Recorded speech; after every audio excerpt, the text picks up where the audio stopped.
అవని వాళ్ళ అత్తయ్య, పల్లవి బారసాల కార్యక్రమానికి వస్తూ ఉంటారు. ఇంతలో అక్కడ ఉన్న వాళ్ళ అత్తయ్య అయితే, "అవని ఇదిగో ఈ చైన్ తీసుకొని వెళ్లి బాబు మెడలో వెయ్యమ్మా" అని చెప్పేసయితే అంటూ ఉంటుంది. ఇంతలో అక్కడ ఉన్న అవని అయితే చాలా సంతోషంగా బాబు మెడలో చైన్ వేస్తూ ఉంటుంది. అక్కడ ఉన్న వాళ్ళ అమ్మ అయితే ఆ చైన్‌ని విసిరేస్తూ ఉంటుంది. అది చూడగానే అక్కడ ఉన్న వాళ్ళందరూ అయితే ఒక్కసారిగా షాక్ అయిపోతూ ఉంటారు.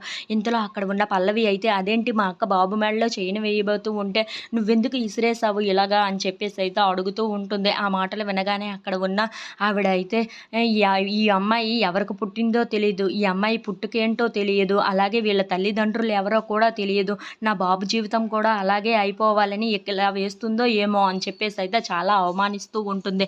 ఆ మాటలు వినగానే అక్కడ ఉన్న అవని అయితే చాలా బాధపడుతూ ఉంటుంది. ఇంతలో అక్కడ ఉన్న ఆవిడ అయితే, "నువ్వెందుకు వచ్చావు? ఏదో పిలిచాము. అలా పిలిచామని చెప్పేసయితే ఇక్కడికి వచ్చేస్తావా? వచ్చినా సరే నీ మట్టుకు నువ్వు ఒక మూలన ఉండాలి. అంతేగాని బాబు దగ్గరకు వచ్చి బాబుని ఆశీర్వదించడం అటువంటివి నువ్వు చెయ్యకూడదు" అని చెప్పేసయితే అంటూ ఉంటుంది. ఆ మాటలకి అక్కడ ఉన్న అవని అయితే చాలా బాధపడుతూ ఉంటుంది.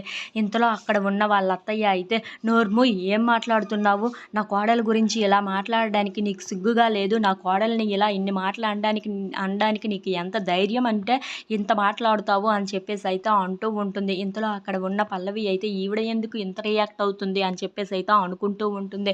ఇంతలో అక్కడ ఉన్న వాళ్ళ అత్తయ్య అయితే చాలా తిడుతూ ఉంటుంది. అది చూసిన అవని అయితే, "అత్తయ్య ఇక వదిలేయండి" అని చెప్పేసయితే అంటూ ఉంటుంది.